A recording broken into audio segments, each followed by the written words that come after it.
kemuliaan penyembahan kita di hadapan Tuhan. Kita mau serahkan segala ibadah kita dari awal ke akhir ke dalam tangan Tuhan. Terima kasih Tuhan Yesus, Engkau baik. Kami bersyukur Tuhan pada saat pagi hari ini, jikalau kami boleh melangkahkan kami di tempat ini Bapa, bukan karena kuat dan gagah kami secara manusia Tuhan. Kami akan percaya Tuhan ini semua karena anugerah Tuhan, berkat Tuhan yang luar biasa di dalam kehidupan kami, di mana Tuhan selalu melindungi kami, Tuhan selalu menjaga kami hingga sampai saat pagi hari ini Bapa. Terima kasih Tuhan. Biarlah ibadah kami dari awal hingga akhirnya Bapa, kami serahkan semua ke dalam tangan Tuhan. Sebab kami percaya Engkau Allah yang setia, Engkau yang selalu menolong hidup kami Bapa. Terima kasih Tuhan. Kami siap untuk memuji nama Tuhan. Terima kasih Yesus. Haleluya. Terima kasih Yesus. Kami bersyukur Tuhan. Haleluya.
Haleluya. Pujian yang kami naikkan, kalau kenaikan dengan kesungguhan hati, maka itu mendatangkan berkat bagi kami pagi hari ini.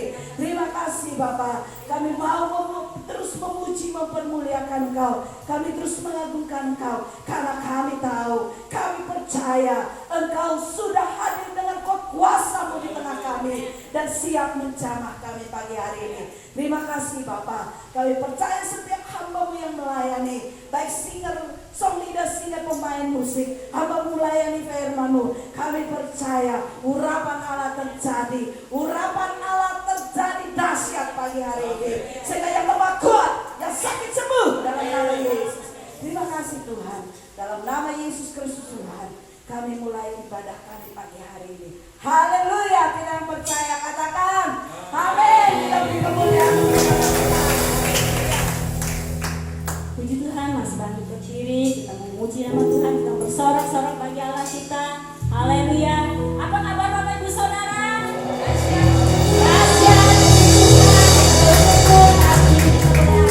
Semua kepercayaan Tuhan. Tuhanlah kekuatan dan mazmur kita.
Sungguh Allah yang luar biasa dalam hidup kami.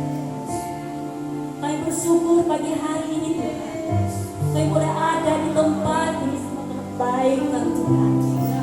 Tidak habis-habisnya mulut kami ucap syukur di hadapan Engkau. Haleluya. Haleluya.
Tuhan Yesus, kami percaya Kau ada di tempat. Amin. Untuk menghapus setiap air mata kami, untuk membebaskan setiap kami, memulihkan jiwa kami. Pagi hari ini hamba berdoa dalam nama Yesus. Mari Roh Kudus, Kau ada di tengah kami, melawat setiap kami, menguatkan iman kami, dan kami boleh menjadi orang-orang yang mengasihi Tuhan, setia kepada Tuhan, dan lebih lagi mengasihi Tuhan. Makasih Bapa di surga, hamba yang Kau percayakan pagi hari ini. Kami percaya pengurapan mengulasai hamba-Mu, dan biar Kau nyatakan apa yang menjadi isi hati bagi kami semua. Terima kasih Bapa, kami siap mendengarkan kebenaran firman-Mu dalam nama Tuhan Yesus Kristus. Haleluya. Amin. Salam sejahtera bagi kita semua. Shalom. Haleluya. Apa kabar saudara?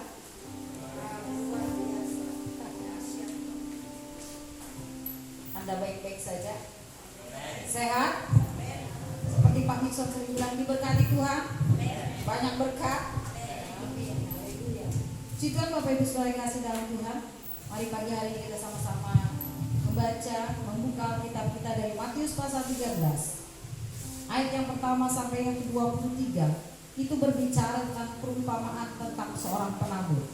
Dan pagi hari ini mari kita baca ayat dalam Matius 13 ini, mulai ayat yang ke-4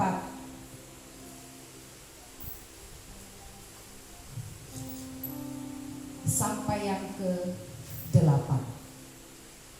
Matius pasal 13 ayat 4 sampai yang ke-8. Mari kita baca bersama-sama. Yang sudah mendapat katakan amin. Puji Tuhan. Mari kita baca 1, 2, 3. Pada waktu ia menabur, sebagian benih jatuh di pinggir jalan. Lalu datanglah burung dan memakannya sampai habis. Sebagian jatuh di tanah yang berbatu-batu yang tidak banyak tanahnya.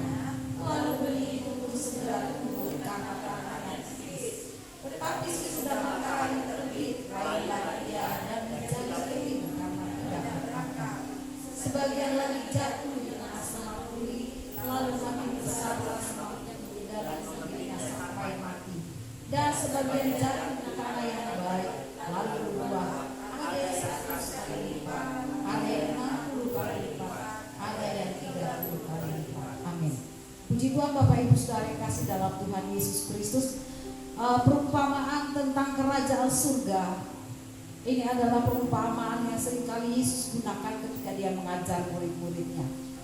Dan perumpamaan ini tentang kerajaan surga ini adalah perumpamaan akibat yang diberikan akibat dari pemberitaan Injil. Bagaimana keadaan rohani atau kondisi rohani di kalangan anggota kerajaan Allah yang ada di muka bumi ini. Sekali lagi, ayat-ayat yang kita baca tadi adalah merupakan gambaran atau kondisi rohani anggota kerajaan Allah yang ada di muka bumi ini. Yesus mengajarkan akan kebaikan, tetapi di satu sisi juga saudara, dalam perumpamaan itu juga ada kejahatan. Dalam sepanjang zaman juga kita perhatikan dalam ayat-ayat perumpamaan, pasal-pasal perumpamaan yang diberitakan saudara, ada hal yang bersifat kompromi, keduniawian yang membawa kemurtatan di antara orang-orang yang mengikuti Yesus. Tetapi di satu sisi juga ada pemberitaan tentang ketaatan dan kesetiaan yang menuntun kepada hidup yang kekal. Saudara yang kasih dalam Tuhan Yesus Kristus, kenapa Yesus menggunakan perumpamaan? Kalau kita perhatikan, perumpamaan adalah merupakan kisah dari kehidupan sehari-hari. Kisah penabur adalah suatu cerita yang semua masyarakat tahu siapa itu penabur. Setiap masyarakat tahu apa itu benih yang ditabur. Setiap orang tahu apa itu tanah yang ditaburi. Betul ya? Nah, sekali lagi, perumpamaan merupakan kisah dari kehidupan sehari-hari yang menggambarkan kebenaran rohani tertentu. Nah, saudara yang kasih, dan kebenaran ini dinyatakan kepada orang yang dikasihi Tuhan. Kebenaran ini dinyatakan kepada orang-orang yang percaya kepada Tuhan, tetapi tersembunyi bagi orang yang tidak percaya kepada Tuhan. Makanya kalau Bapak Ibu baca ayat ini, maka beberapa murid kemudian datang kepada Yesus dan bertanya, apa maknanya? Apa maksudnya perumpamaan yang diungkapkan oleh Yesus? Ini menunjukkan bahwa ada kebenaran yang diungkapkan kebenaran yang tersembunyi bagi orang-orang yang tidak percaya kepada Tuhan. Saya percaya pagi hari ini kita adalah orang yang percaya kepada Tuhan. Amin. Kebenaran itu akan diungkapkan bagi setiap orang percaya. Sebab itu pagi hari ini, saudara-saudara yang kasih dalam Tuhan, izinkan saya menyampaikan sebuah tema berdasarkan pembacaan kita adalah 4 kondisi rohani anggota kerajaan Allah, atau 4 situasi yang dialami oleh setiap orang percaya. Saudara, perumpamaan ini tidak bicara tentang orang luar, betul ya, tetapi bicara tentang anggota kerajaan Allah, kerajaan surga. Makanya dikatakan perumpamaan ini menunjukkan kepada hal, berbicara tentang hal kerajaan surga. Saudara-saudara yang kasih dalam Tuhan, kalau kita perhatikan pembacaan tadi, ada 4 kondisi rohani, ya saudara, ada 4 situasi, ada 4 keadaan manusia yang ada di muka bumi ini. Yang pertama, Alkitab mencatat dan yang sudah kita baca, saya katakan itu yang pertama, manusia pinggir jalan. Saya nggak tahu saudara mau kasih istilah apa, situasi rohani orang pinggir jalan, tapi saya mau kasih tahu. Saya mau kasih istilah, saya bilang suami saya, ini cocoknya apa ya orang beginian, saudara ya. Jadi yang pertama saudara, ini untuk konteks ini loh ya, jangan pakai konteks lain ya. Kondisi atau manusia pinggir jalan. Manusia pinggir jalan itu manusia yang bagaimana saudara? Alkitab mencatat, kalau Bapak Ibu baca dari ayat 1 sampai 23, nah saudara, di situ luar biasa Yesus menggambarkan, bahkan memberikan makna arti dari perumpamaan itu. Manusia pinggir jalan berbicara tentang orang yang mendengar firman Tuhan tetapi tidak mengerti apa yang didengar. Bapak Ibu bisa lihat arti dari perumpamaan itu dari ayat yang ke-19.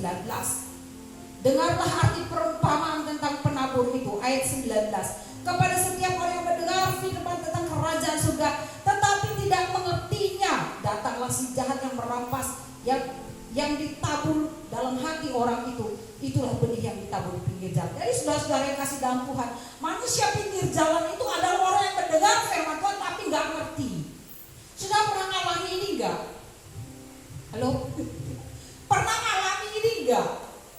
Saya dulu, mama saya itu, saya sering dia dengar gitu. Saya tuh baca firman kok nggak ngerti ya. Saya baca firman ya saya nggak ngerti gimana caranya. Dan seringkali almarhum mama saya itu menanyakan artinya kepada papa saya. Ini artinya apa ya? Maksudnya ini apa ya? Itu saudara ya. Dan saudara, saya nggak bilang itu manusia pinggir jalan. Dia tidak mengerti. Tapi satu hal saudara, kalau kita sadar kita tidak mengerti dan menanyakan, itu saya pikir bukan manusia pinggir jalan, tetapi dia terus mau mengejar ketinggalannya saudara. Orang yang mendengar firman Tuhan tidak mengerti apa yang didengar. Ini adalah tipe orang yang mendengar firman Tuhan sepintas. Mendengar firman Tuhan di gereja pulang lupa apa tadi firman Tuhan. Karena sepintas. Jadi cuma di pinggir jalan saudara. Kenapa? Begitu dia pulang ke rumah, sebentar saja firman itu hilang. Nggak tahu kemana. Tidak ada ya keinginan untuk mengerti. Tidak ada keinginan untuk memahami. Tidak ada keinginan untuk menggali firman Tuhan itu. Itu orang yang berada di pinggir jalan ya. Benih itu ditabur tetapi berada di pinggir jalan. Saudara-saudara yang kasih dalam Tuhan Yesus, firman Tuhan itu harus dimengerti. Cara kita mengertinya bagaimana? Kita baca, kita renungkan, kita gali, kita cari kebenarannya. Gak ngerti, tanya. Yang malang adalah dengar, gak ngerti, gak nanya, gak cari kebenarannya. Saya berharap dan saya berdoa agar jemaat yang ada di tempat ini adalah orang-orang yang mau mencari kebenaran itu. Saudara, firman Tuhan itu seperti mutiara. Kalau dia mencari dan saudara mendapatkan itu sesuatu yang luar biasa. Nilainya, nilai-nilai kebenaran itu harus dimiliki oleh setiap orang percaya. Sehingga saudara, kalau kita punya sesuatu yang berharga, pasti kita menjaganya, betul ya? Kalau kita nggak punya sesuatu yang berharga, pasti kita mencarinya, betul ya? Setiap orang pasti berjuang untuk mendapatkan sesuatu yang berharga. Setiap orang pasti berjuang untuk mendapatkan sesuatu yang sangat berarti. Saya pikir tidak mungkin kita punya emas itu barang berharga ya. mutiara, apalagi intan, kalau kita tidak mencarinya. Ya. Jadi saudara-saudara yang kasih dalam Tuhan Yesus Kristus, firman Tuhan, manusia yang ada di pinggir jalan, yang ditaburi oleh firman, tetapi sayang dia hanya berada di pinggir jalan, itu adalah orang yang dengar firman. Dia tidak dengar firman loh, tapi dengar firman, sayangnya tidak mengerti. Itulah sebabnya kenapa kita punya program kemarin dan sebagainya. Itu adalah salah satu cara supaya kita bisa mengerti firman Tuhan. Yang kedua, saudara, tipe manusia yang kedua, kondisi yang kedua adalah kondisi manusia. Dikatakan tadi apa? Benih itu ditabur di tanah yang berbatu-batu. Maka saya bilang begini, ya udah deh, yang kedua, kondisi atau keadaan manusia berbatu-batu, bukan manusia batu. Kalau manusia batu gimana ya? Kalau manusia batu mungkin relief apa ya? Patung dari batu gitu ya. Nah, itu bukan manusia batu begitu ya. Manusia hatinya, saudara. Tanah itu ditabur di tanah yang berbatu. Oke. Ini berbicara tentang apa, saudara? Kalau kita perhatikan dalam ayat-ayat dan baca seterusnya, orang yang menerima firman, tetapi tanah tempat yang ditaburi itu berbatu-batu adalah orang yang mendengar firman, orang yang menerima benih kebenaran itu, tetapi sayangnya benih itu jatuh tidak berakar.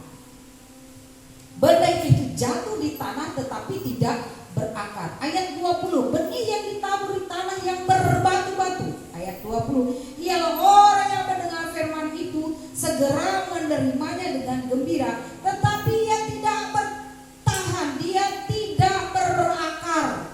Dia tidak berakar, dia tidak tahan. Bapak Ibu, beberapa waktu ini saya sering nanam ya. Ada benih, dikasih benih, saya tanam. Saudara, kalau perhatikan benih, itu kalau kita tanam, ada yang berakar, ada yang tidak berakar. Saya tanya Bapak Ibu, kira-kira apa jadinya benih yang Bapak Ibu tanam itu tidak berakar? Mati.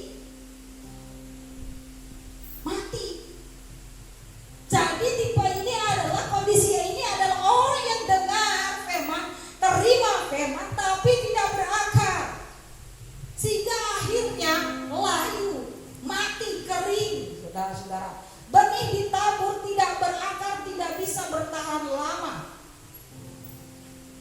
Firman Tuhan itu diterima dengan sukacita. Ketika didengar, wow, firman Tuhan ini luar biasa memberkati saya. Firman Tuhan diterima dengan segera, katanya ya. Diterima dengan gembira, diterima dengan sukacita. Terutama firman yang menyenangkan. Firman yang menyenangkan itu kira-kira apa? Wah, kalau dengar berkat nomor 1. Terus apa lagi? Tapi kalau penderitaan jangan dulu gitu ya. Kalau dengar yang senang-senang, yang enak-enak, firman Tuhan ada yang enak-enak, ada yang enggak ya. Ada yang menyenangkan, ada yang kadang keras gitu ya, saudara-saudara. Ada kadang menyinggung loh, bener ya? Ya saudara-saudara yang dikasih dalam Tuhan.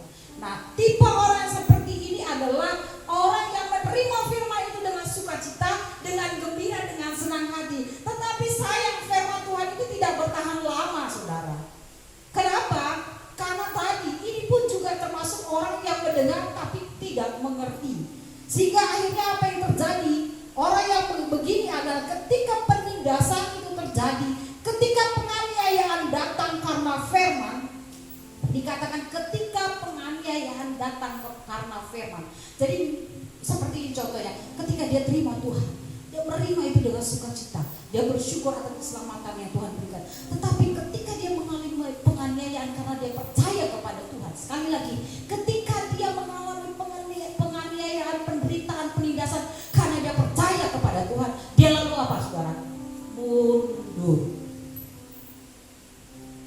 Saudara merasa nggak waktu pertama kali terima Tuhan, banyak tantangan nggak yang Bapak Ibu terima?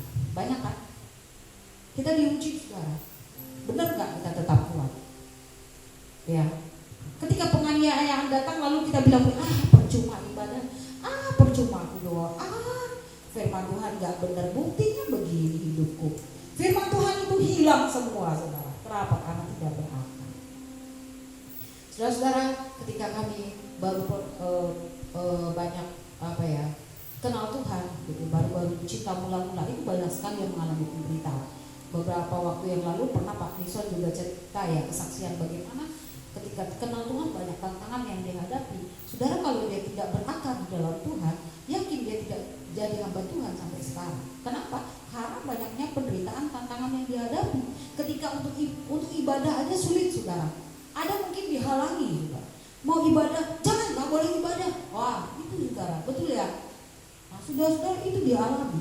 Tetapi ketika saudara-saudara kita berakar dalam Tuhan, semua penganiayaan penderitaan akibat firman Tuhan, ketika kita menerima firman sebagai anak Tuhan, menyatakan diri sebagai anak Tuhan, itu tidak akan mempengaruhi kita. Yang ketiga, saudara, manusia yang ketiga itu adalah manusia semak tanah, semak duri ya, benih yang tumbuh di semak duri. Manusia semak duri itu gimana, saudara ya? Saya mau bilang tuh semak duri aja, saudara. Paling enak ingatnya manusia semak duri. Orang yang mendengar firman, orang yang menerima firman, dia berakar. Udah ada akarnya. Kalau udah ada akar bisa tumbuh nggak? Bisa tumbuh dong, bisa tumbuh. Bapak Ibu perhatikan tanamanmu, kalau dia berakar tumbuh, ada yang tumbuh kurus, ada yang tumbuh gemuk, ada yang tumbuh gimana? Macam-macam ya. Ada yang kurus, saya prihatin saudara, ngelihat tanaman pepaya baru tapi kurus gitu. Gimana caranya? Bagaimana enggak orang mereka rebutan makanan?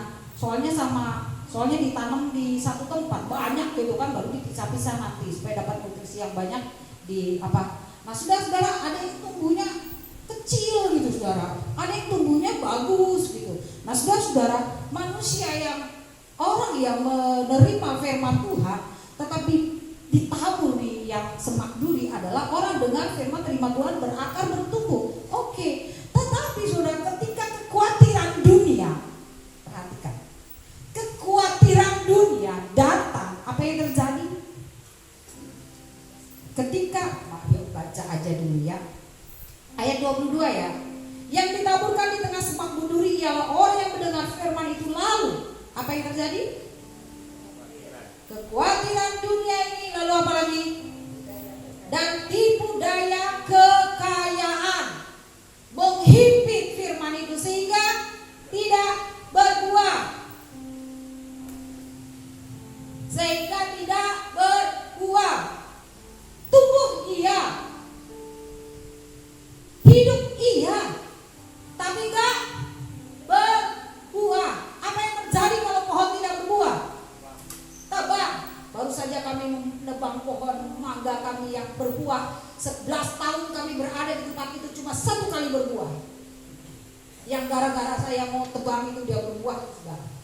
Dan setahun 2 tahun ya, gak berbuah lagi. Saya bilang sama suami saya, tebang. Dan kemarin ditebang. Tumbuh, subur banget. Banyak sekali, apa tuh? Subur saudara, lebat sekali, dia punya daun banyak sekali saudara. Tapi gak berbuah. Kita cari apa sih? Suburnya? Enggak. Cari apanya? Buah. Apa buah saudara? Nasibmu akhirnya dibakar. Saudara-saudara, firman ini hilang ketika dia tidak berakar, saudara. Firman itu hilang ketika dia tidak kuat. Firman itu tidak menghasilkan apa-apa, tidak berbuah, ya, tidak bisa dinikmati orang lain. Ada firman dalam hidup, ada firman dalam jiwa, tetapi tidak terlihat buahnya. Sering kan Yesus kasih perumpamaan tentang pohon yang tidak berbuah lalu ditebang, karena yang dicari itu apa? Buahnya. Setiap orang yang mendengar firman Tuhan, setiap orang yang menerima firman Tuhan harus berbuah. Apa yang kau dengar hari ini harus bisa ditunjukkan lewat sikap dan perbuatanmu. Ketika kita mendengar tentang kasih, harus aku bisa melakukannya, harus aku bisa menunjukkan buahnya. Ketika firman Tuhan berbicara tentang keadilan, harus aku bisa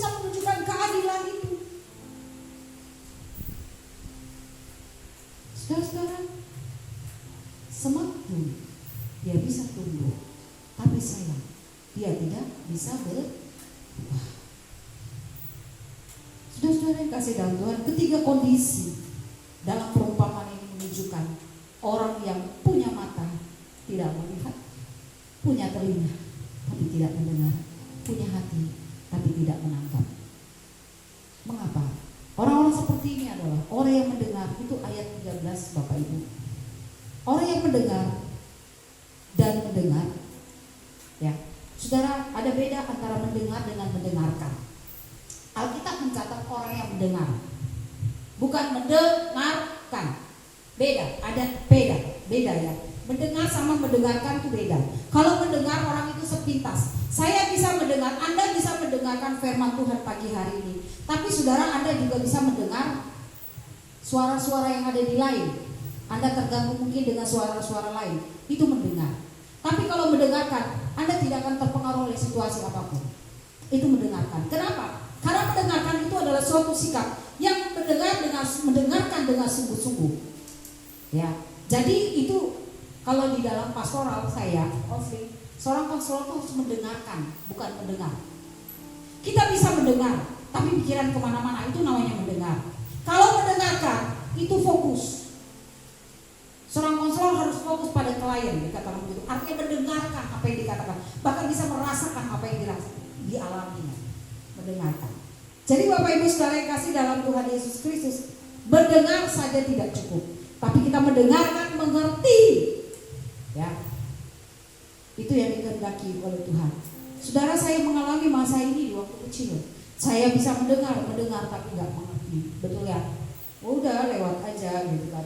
Melihat dan melihat, wow hebat, terpana, takjub melihat mujizat Tuhan, namun tidak menanggapi. Ya saudara, mengapa? Oke, kita lihat mengapa hal ini bisa terjadi. Kenapa ketiga kondisi ini bisa terjadi? Mari baca ayat yang ke-15. Mulai 14 ya, baca sama-sama yuk. 1, 3. Maka pada mereka genaplah nubuat Yesaya yang berbunyi, kau akan mendengar dan mendengar, namun tidak mengerti. Kau akan melihat dan melihat, namun tidak menanggap. Sebab hati bangsa ini telah menebal, dan telinganya berat mendengar, dan matanya melekat tertutup, supaya jangan mereka melihat dengan mata, dan mendengar dengan telinganya, dan mengerti dengan hatinya, lalu berbalik sehingga akan menyembuhkan mereka. Sudah saya kasih penyebabnya ini rupanya saudara. Hati mereka telah menebal. Hati bangsa ini telah menebal. Hati yang tebal itu berarti apa saudara? Keras. Hati bangsa ini sudah keras. Keras hati. Kenapa firman itu tidak bisa dipahami, dimengerti, tidak bisa bertumbuh, tidak bisa berbuah? Karena hati telah menebal. Kekerasan hati. Badumir. Ya saudara ya. Saudara, hati ini bisa mengeras loh saudara. Saudara, fungsi hati apa? Fungsi hati itu apa ya? Secara medis, hati itu untuk apa? Memfilter, bukan filter. Apa racun? Menyaring racun, betul ya? Hati itu untuk menyaring racun, saudara.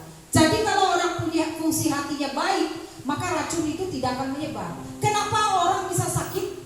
Maaf ya, yang sampai kuning dan sebagainya, itu hatinya kan sudah gak bisa lagi menyaring racun, betul ya? Menyaring racun. Saudara, kenapa bisa terjadi begitu? Coba saudara, Bapak Ibu lihat dan baca. Biasanya hati yang tidak bisa memfilter lagi, yang tidak bisa memisahkan racun-racun dalam tubuh manusia adalah biasanya hatinya bermasalah. Bisa terjadi penebalan. Hati mereka telah tebal. Ketebalan hati itu bisa berakibat tertutupi lemak. Lemak penebal itu bisa jadi menyebabkan tidak bisa tersaring racun. Gitu ya. Mazmur 119, silakan ayat 70 71.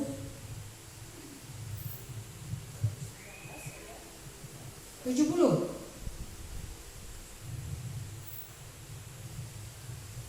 Mazmur 119 ayat yang ke-70.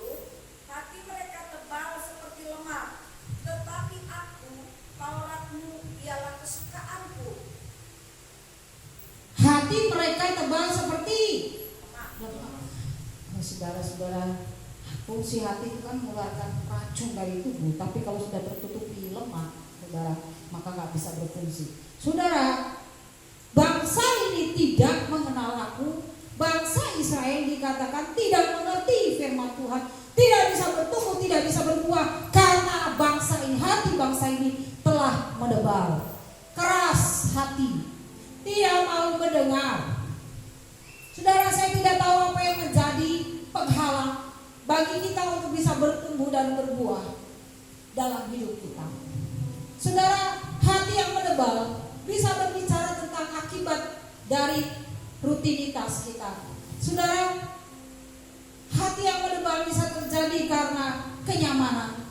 Hati menebal bisa jadi karena racun yang ada dalam hati, sehingga kita tidak bisa mengerti apa yang menjadi rencana dan kehendak Tuhan. Saudara-saudara yang kasih dalam Tuhan, hati yang menebal adalah hati yang tertutupi. Dan kita membutuhkan Roh Kudus untuk bisa membuka itu. Kita membutuhkan Roh Kudus untuk menghancurkan lemak-lemak, untuk menghancurkan, bukan Roh Kudus disuruh hancurin lemak, saudara. Roh Kudus menghancurkan setiap kekerasan hati kita.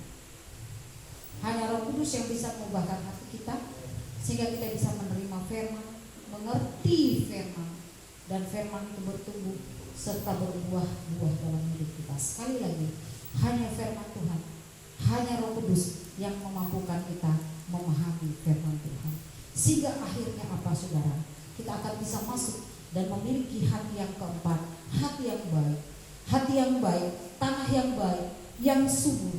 Sehingga ketika dia memiliki hati yang baik, saudara, dia akan bisa bertumbuh dan berbuah-buah, mendengar, mengerti, menghasilkan buah-buah kebenaran, menghasilkan buah-buah keadilan, menghasilkan buah-buah kesetiaan.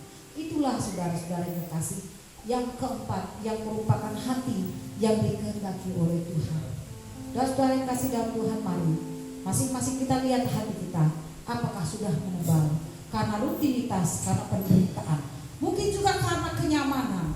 Nah, saudara-saudara, tadi dikatakan hati mereka telah menebal. Kenapa? Orang yang berada di tengah di semak duri, saudara, biasanya itu tidak bisa berbuah karena dia hidup dalam terlalu nyaman dengan kekayaan yang dimiliki, terlalu nyaman dengan apa yang dimiliki.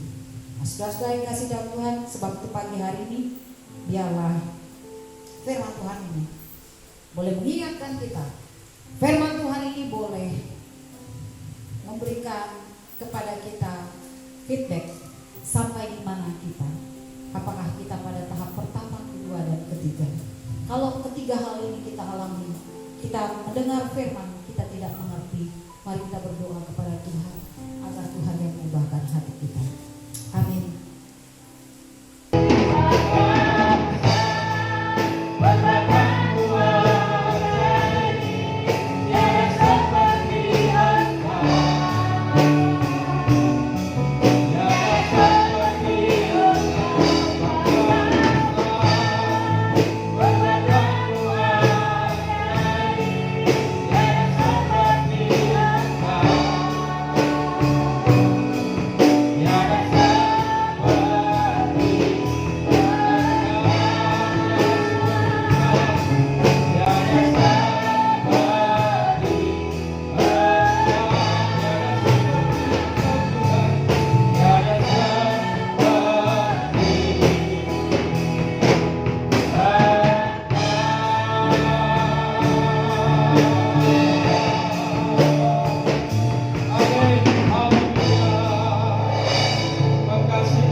Segala kemuliaan, hormat, pujian hanya bagi Tuhan Yesus Kristus yang hidup, yang sudah mengampuni dosa dan pelanggaran kami, yang senantiasa menjaga dan melindungi kami. Engkau sudah hadir dalam ibadah kami dari awal sampai akhirnya, dan kami sungguh diberkati oleh Tuhan Yesus Kristus dan seluruh jemaat-Mu Tuhan, baik yang ibadah di tempat ini di gereja maupun di rumah. Tuhan memberkati kami semua. Kau melawat kami, bahkan menuntun kehidupan kami sepanjang minggu ini. Apapun yang menjadi pekerjaan kami, usaha kami, kiranya Tuhan membuat kami berhasil, nama Tuhan dipermuliakan. Sebab itu menyertai seluruh jemaat Tuhan dari tempat ini sampai ke rumah dengan selamat. Dan kiranya berkat Abraham, Ishak dan Yakub itu menjadi bagian kami hari ini. Sebab itu Tuhan memberkati kami. Kami percaya bahwa Engkau akan melindungi kami. Tuhan memberkati kau dan melindungi kau. Tuhan menyinari kau dengan wajahnya dan memberikan kau kasih karunia. Tuhan menghadapkan wajahnya kepadamu dan memberikan kau damai sejahtera. Sebab itu jemaat yang saya kasih dalam Tuhan, angkatlah kedua tanganmu, pulanglah dan terimalah berkat anugerah dari Allah Bapa, kasih sayang dalam anaknya Yesus Kristus, dan persekutuan dengan Roh Kudus yang akan menolong, memberkati dan melindungi hidupmu sepanjang masa, sepanjang hidupmu. Di dalam nama Tuhan Yesus kami mengucap syukur dan berdoa. Haleluya, haleluya. Setiap kita akan angkat pujian haleluya. Haleluya.